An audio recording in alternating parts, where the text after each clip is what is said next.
Okay, तो 1.3 acceleration, angular acceleration हम start करते चलेंगे।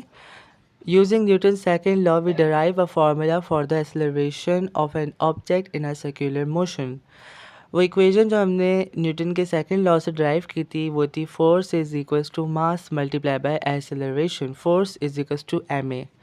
तो एंगुलर एक्सेलरेशन की जो डेफिनेशन होगी, it is the rate of change of momentum of an object in a circular path. इसका मतलब ये है कि सबसे पहली बात तो याद रखना है कि ये रेट है। अगेन आई एम सेइंग कि आपके A2 फिज़िक्स में कुछ ऐसी डेफिनेशंस आएंगे आगे, जैसे कैपेसिटेंस में, जिसमें हम रेट की जगह रेशो का वर्ड यूज़ करते हैं। तो रेट आपको लिखना ज़रूरी है। Rate of change of momentum, momentum क्या था? Momentum is equals to mv, mass multiply by velocity. एक मास की क्या वेलोसिटी है वो मोमेंटम होता था of an object in a circular path. इसका फॉर्मूला हमने डिराइव किया है, a is equals to r omega square, और ओमेगा स्क्वायर को हम लोगों ने डिराइव किया है, ओमेगा स्क्वायर से हम लोगों ने जो है वो v is equals to r omega, जो कि हम लीनियर ऊपर जो कि आपकी इक्वेशन लिखी हुई है बाकायदा, v is equals to r omega. उसमें ओमेगा को अगर हम सब ओमेगा को अगर हम वो बनाएंगे सब्जेक्ट, तो हो जाएगा v अपॉन r। तो हमने ओमेगा स्क्वायर की जगह v अपॉन r लिखा है, जिसमें हम लोगों ने v पर स्क्वायर और r पर स्क्वायर लगाया। r का स्क्वायर r से कैंसिल हो जाएगा, it will become v square upon r। So दो इक्वेशंस हमारे पास एंगुलर एक्सेलरेशन की आ गई, which is equals to a is equals to r omega square और v square over over radius. ठीक है, तो आपको पता है कि ओमेगा का ऐसा यूनिट क्या है, वेलोसिटी का ऐसा यूनिट क्या है। Omega is basically the angular speed, ठीक है, और रेडियस का क्या है। तो अब हम कहते हैं कि ये जो दो इक्वेशंस आई हैं एंगुलर एक्सेलरेशन की, इससे एक और वर्ड कहा जाता है, that is called centripetal acceleration. ठीक है, तो सेंट्रीपिटल एक्सेलरेशन का क्या मतलब है? सेंट्रीपिटल एक्सेलरेशन का मतलब है कि अगर एक ऑब्जेक्ट अपवर्ड डायरेक्शन में मूव कर रहा है तो उसकी एक्सेलरेशन कहाँ होगी? उसकी अगर फॉर सपोज कोई ऑब्जेक्ट अपवर्ड मूव कर रहा है और उसके बाद राइट मूव कर रहा है, ठीक है, अप गया, ऊपर गया, फिर राइट गया, तो उसकी जो एक्सेलरेशन होगी, जो सेंट्रीपिटल एक्सेलरेशन होगी, वो होगी vector of the all of the acceleration जो उसने एक्सेलरेट किया है। पहले ऊपर गया, फिर राइट गया, तो उसका वेक्टर क्या निकल कर आएगा? It will become like the third component, जिसे हम कहते हैं, पहले ऊपर गया और फिर राइट गया, तो पहले वाली की टेल से लेकर दूसरे वाली की टिप तक ये जो डिस्टेंस है इसको हम बोलते हैं द वेक्टर। जो कि ऑब्वियसली आप लोगों ने एएस में पढ़ा है वेक्टर, तो आपको इतना तो अंदाज़ा होगा कि वेक्टर क्या होता है, वेक्टर डायग्राम कैसे बनाते हैं, ये आपको आना भी चाहिए। तो ये होती है हमारे पास सेंट्रीपिटल एक्सेलरेशन या एंगुलर एक्सेलरेशन, दोनों का एक ही मतलब होता है। ठीक है, where v is the linear velocity and omega is the angular velocity, ठीक है, और angular speed whatever। The direction of the acceleration is always towards the center, ये बात याद रखना बहुत ज़्यादा ज़रूरी है। in the circular motion, अगर कोई सर्कुलर मोशन है या अगर कोई object in a circle move कर रहा है तो उसकी एक्सेलरेशन जो सेंट्रीपिटल एक्सेलरेशन है या एंगुलर एक्सेलरेशन है, इसमें एंगुलर लिखा है, लेकिन आपके एक आपको पास पेपर सॉल्व करोगे तो आपको वहाँ सेंट्रीपिटल एक्सेलरेशन का मतलब पता चलेगा, विच इज़ द सेम। वो हमेशा एक्ट करती है towards the centre of the circle, हमेशा। ठीक है, a body moving in a circle at a constant speed changes velocity since its direction changes। अब आप कह रहे हो इसकी वेलोसिटी, अगर एक सर्कुलर पाथ में एक ऑब्जेक्ट मूव कर रहा है तो उसकी वेलोसिटी और स्पीड सेम रहेगी, मतलब उसकी स्पीड कांस्टेंट रहेगी। अब हमें पता है कि देखो, अगर आप अपनी प्रैक्टिकल लाइफ में देखो ना, तो एक कार चल रही होती है तो उसका जो व्हील होता है ना, उसके जो टायर होते हैं वो मूव कर रहे होते हैं, लेकिन जैसे ही कार रुकती है, एक्सेलरेट करते हो फिर रुक जाती है, तो उसके टायर्स रुक जाते हैं। लेकिन इतना ज़्यादा कॉम्प्लिकेटेड ना करने की वजह से और ना ज़्यादा परेशानी हो कैलकुलेशंस में, कैम्ब्रिज ने कहा है कि आपको कुछ एजम्पशंस रखनी है in your A2 physics for your circular motion. और वो क्या है कि आपको ये एज्यूम करना है कि अगर एक ऑब्जेक्ट सर्कुलर पाथ में मूव कर रहा है तो उसके पास कांस्टेंट स्पीड है। इसका मतलब अगर वो पॉइंट ए पर जो है वो 5 मीटर पर सेकंड स्क्वायर है, सॉरी 5 मीटर पर सेकेंड है, तो पॉइंट बी पर भी उसका 5 मीटर पर सेकेंड होगा वेलोसिटी का, ठीक है, रेट, और एसेलरेशन का भी। इसका मतलब ये है कि एक ऑब्जेक्ट जो है, लाइक मैंने जो एग्जांपल दी थी आपको, एक व्हील की, एक पहिए की, एक टायर की, जो कि कार का मूव करता है, तो वो जो है उसकी जो स्पीड है वो सेम रहेगी। ऑल इन द रियलिटी वो कार कभी ना कभी तो रुकेगी, और उसकी वजह से उसका जो व्हील होता है वो रुक जाता है, टायर उसका रुक जाता है, लेकिन हम ये कह रहे हैं कि नहीं, उसका टायर नहीं रुकेगा, उसका टायर कंटिन्यूसली कांस्टेंट स्पीड पे चलेगा, ताकि आपकी कैलकुलेशन में डिफ़िकल्टी ना हो, इसलिए हम ये एज्यूम करते हैं। तो स्पीड तो ऑल दो सेम है, लेकिन वेलोसिटी चेंज है, because velocity is a vector quantity, और डायरेक्शन तो सेम नहीं है ना। सर्कुलर मोशन में क्या हो रहा है, जब आप राइट जा रहे हो तो आप पहले ऊपर जाओगे, फिर लेफ़्ट, फिर डाउन, फिर राइट, इस तरीके से आप सर्कल में मूव करोगे, तो आपकी डायरेक्शन तो कभी पॉजिटिव हो रही है, कभी नेगेटिव, तो ये चेंज होगी। Hence your velocity is not the same, but your speed is constant. Thus, it is accelerating and hence experiences a force. इसका मतलब है क्योंकि वेलोसिटी चेंज हो रही है, अब भले वो पॉजिटिव से नेगेटिव हो, मैग्नीट्यूड उसका सेम रहे, लेकिन क्योंकि पॉजिटिव से नेगेटिव जा रहा है, क्योंकि डायरेक्शन चेंज हो रही है, तो हम कह रहे हैं वेलोसिटी चेंज हो रही है, और because acceleration is the change of velocity, ठीक है, तो हम कह रहे हैं कि एसेलरेट भी कर रहे हैं वो ऑब्जेक्ट, और hence it is also experiencing a force. अब जो ऑब्जेक्ट फोर्स एक्सपीरियंस कर रहे हैं, उस फोर्स को कहते हैं हम सेंट्रीपिटल फोर्स, ठीक है, और it is the resultant force acting on an object moving in a circle, always directed towards the center of the circle perpendicular to the velocity of the object.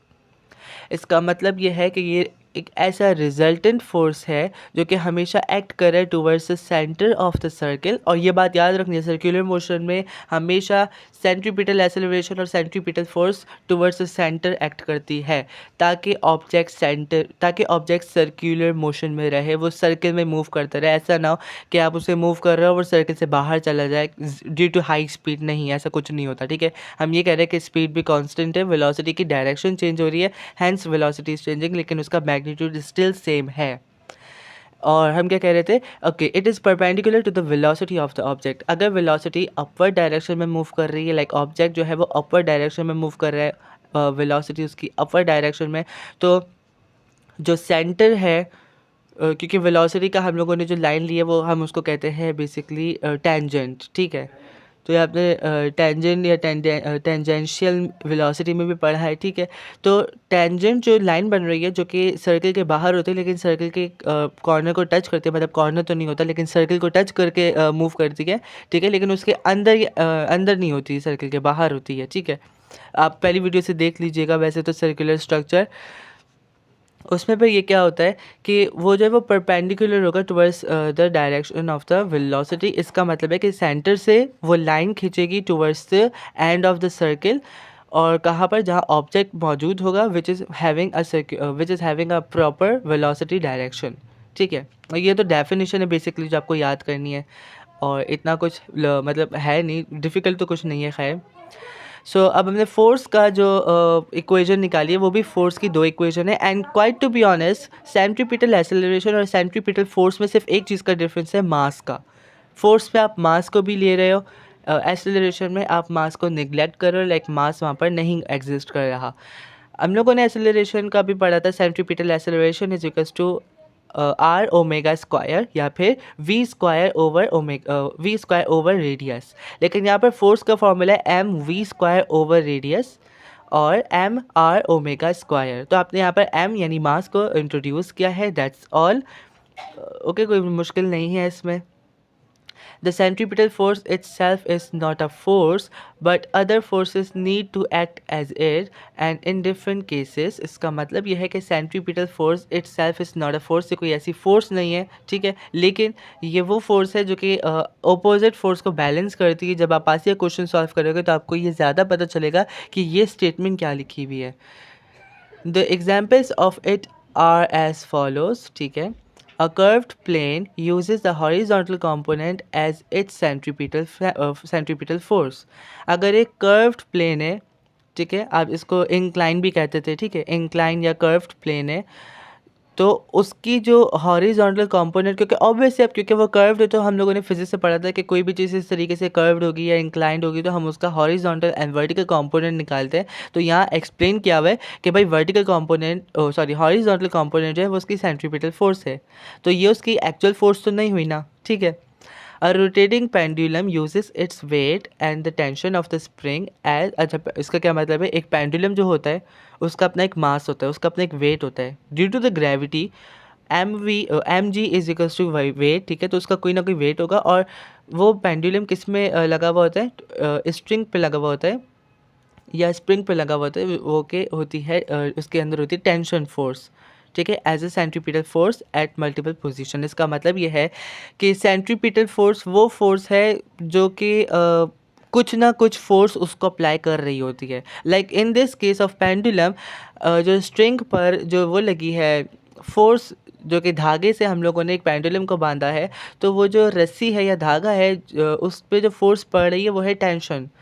तो object को जो centripetal force provide कर रहा है वो है tension force. Hence we will say centripetal force is equals to tension force, ठीक है। और इक्वेशन में भी हम टेंशन फोर्स लिखेंगे, उसकी इक्वेशन इज इक्वल्स टू, और फिर सेंट्रीपिटल फोर्स की इक्वेशन जो भी आपसे डिराइव करना है वो पूछा गया होगा, तो फिर आप इन ऊपर जो दो इक्वेशन दी हुई में से कोई एक लिखोगे फॉर द सेंट्रीपिटल फोर्स, ठीक है। A car on a curved road use the friction of the road, ठीक है। इसका मतलब ये कि अगर एक कर्व्ड रोड है, लाइक स्ट्रेट रोड नहीं है, आड़ा टेढ़ा रोड है, ये आप बहुत अच्छी एग्जांपल ले सकते हो अपनी रेसिंग में। जब आप कार रेस लगा रहे हो तो उसमें आपने देखा होगा वीडियो गेम्स में या फिर अपने वीडियोस में कि जब कार रेस लगा रहे होते तो वो जब टर्न कर रही होती है तो उसके हमारा जो रोड बना हुआ होता है वो बिल्कुल स्ट्रेट नहीं होता, वो थोड़ा टेढ़ा होता है, मतलब थोड़ा कर्व्ड होता है, थोड़ा इंक्लाइंड होता है, ठीक है।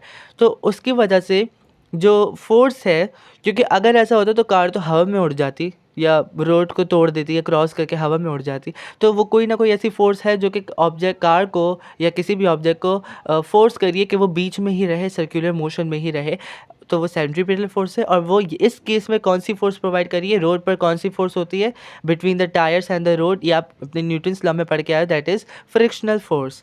तो यहाँ पर फ्रिक्शन फोर्स जो है या ड्रैग फोर्स जो आप जो भी कह लो, ये हमें सेंट्रीपिटल फोर्स प्रोवाइड कर रही है, ओके। और फोर्स पर an atom uses its electrical force between its neutron and electrons as a centripetal force.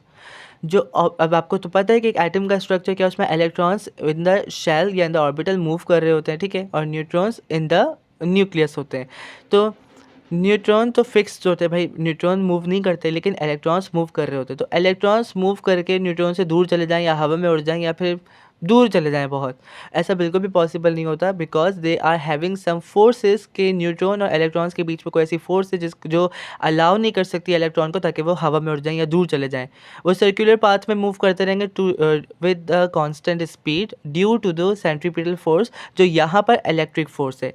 Hence, we will reduce that electrical force is providing us the centripetal force। यानी यहाँ पर जो centripetal force, आप समझ आए कि centripetal force क्या होती है, वो फोर्स जो किसी ऑब्जेक्ट को फोर्स कर रही होती है, लाइक उसमें कोई फोर्स अप्लाई करती है ताकि वो सर्कुलर मोशन में रहे, दूर ना जाए, ठीक है, और सर्कुलर मोशन में कांस्टेंट स्पीड के साथ रहे। तो that is called the centripetal force. और in the fourth option electrical force हमें सेंट्रीपिटल फोर्स प्रोवाइड करिए। तो आपको अक्सर अपने क्वेश्चंस में ये भी इन्वेस्टिगेट करना पड़ेगा कि कौन सी टाइप ऑफ फोर्स है जो आपको सेंट्रीपिटल फोर्स प्रोवाइड करिए, and that's a bit logic, लेकिन आप आज से क्वेश्चन सॉल्व करोगे तो आपको ज़्यादा बेहतर समझ आएगा। तो अब तक यहाँ पर ही रखते हैं, बाकी in the next video will start from further more. So अगर आप न्यू है चैनल पे, do subscribe and also do watch my first video, link is in the description which is your lecture 1, ठीक है, ताकि आपको ज़्यादा अच्छे से समझ आ जाए। And will see you in the next video, till that take care.